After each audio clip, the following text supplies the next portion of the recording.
Variety of learning experiences. Students will describe the variety of learning experiences in the classroom situation. So, visual students with the visual style of learning will remember information best when presented with graphics or the pictures. तो जो चीज़ें हम देख के understand करते हैं या सीख सकते हैं, कुछ स्टूडेंट्स ऐसे होते हैं कि उनको आप दिखाएंगे जब तस्वीर, तो वो उसके ज़रिए से लर्निंग कर सकेंगे। और ये एक बड़ा खूबसूरत सा तरीका होता है कि वो उन तस्वीर को देखकर तो पहचान करते हैं। उसके साथ-साथ आप जैसे फॉर एग्ज़ाम्पल करें कि नंबर्स दिखाएँ, तो बच्चा थ्रू नंबर्स जो पिक्चर्स हैं, वो नंबर्स को पहचानना शुरू कर देगा।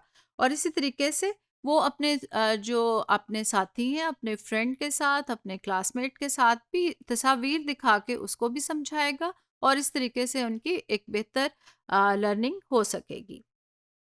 ऑडिटरी लर्नर्स जैसे कि हम देखें ऑडिटरी का मतलब है कि सुनने की जो एक सलाहियत है, तो कुछ स्टूडेंट्स ऐसे होते हैं जो सुन के बेहतर तरीके से लर्न कर लेते हैं। So auditory learners are best able to understand when they hear information. And इसके साथ साथ हम देखें कि अर्ली चाइल्डहुड एजुकेशन पे जब बच्चे मुख्तलिफ़ किस्म की स्टोरीज सुनते हैं, कुछ इस किस्म की उनको जब इंफॉर्मेशंस दी जाती है और उन इन्फॉर्मेशंस या फिर कहानियों के ज़रिए से वो पूरे सीक्वेंस को याद करते हैं और उसको बड़े अच्छे तरीके से लर्न कर लेते हैं कि एक शेर आया या 2 शेर आए। तो जो आपके पास ऑडिटरी लर्नर्स हैं उनको उनके लिए बेस्ट जो मेथड होगा वो आप स्टोरीज़ और इन्फॉर्मेशन जब सुनाएँगे तो वो बेहतर हो जाएगा। Kinesthetic. Students with the kinesthetic learning style learn best by manipulating objects and engaging in physical activities to learn the material.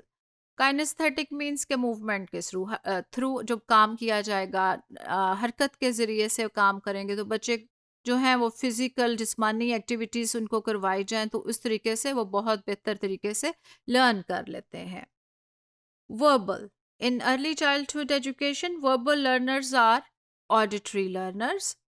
जिस तरीके से मैंने पहले बताया कि वो बोलेंगे तो वो बोल के आपको बेहतर तरीके से आप लगेगा कि ये बच्चे सीख रहे हैं। And they have the similarities because जो आपके ऑडिटरी लर्नर्स हैं जो कि सुन के आपके साथ करेंगे काम, तो इसी तरीके से वो जब सुनेंगे तो आपके पीछे रिपीट भी करेंगे, तो वो बोलने के ज़रिए से बेहतर सीख रहे होते हैं। सो आप देखें कि अगर उनको रीडिंग करवाई जाए और फिर राइटिंग भी करवाई जाए और वो सुनेंगे भी, तो इस तरीके से वो बेहतर तरीके से लर्न कर सकेंगे।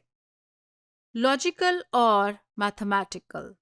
These students understand math and sciences better than other students.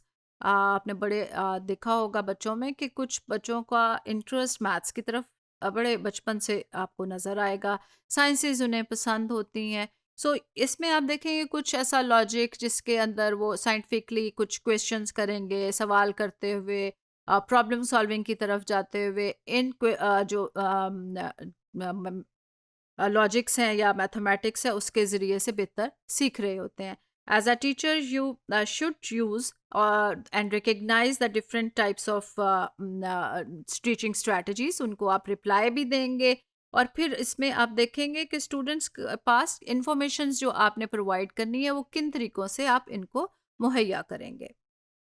So social interaction with classmate is also a very important strategy. ये इतना ज़्यादा अहम हो जाता है आपकी लर्निंग के अंदर जब आप स्टूडेंट्स को एक सोशल सेटअप में रखते हैं, एक दूसरे के साथ वो इंटरेक्ट करते हैं एक माहौल में रह के, तो उनकी जो डेवलपमेंट फेज़ होता है वो तेज़ी से मुकम्मल होता है।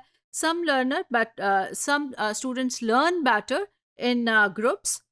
वो उनको अगर आप ग्रुप्स में बिठाएंगे तो वो बड़े बेहतर तरीके से जो कॉन्सेप्ट वो अकेले बैठ के नहीं समझ पा रहे थे वो सीख पाएंगे। इसी तरीके से हम देखते हैं कि वो बहुत सारा ऐसी इंफॉर्मेशंस जो आप एक कलेक्टिव वर्क में देंगे, उनको छोटे प्रोजेक्ट्स में दे देंगे ग्रुप में बना के, तो वो उसको बड़ी तेज़ी के साथ भी मुकम्मल करेंगे और उनकी अंडरस्टैंडिंग जो है उसके साथ बेहतर हो जाएगी और वो बड़ा अच्छा टाइम अपने पीयर्स के साथ भी गुजारेंगे। Thank you.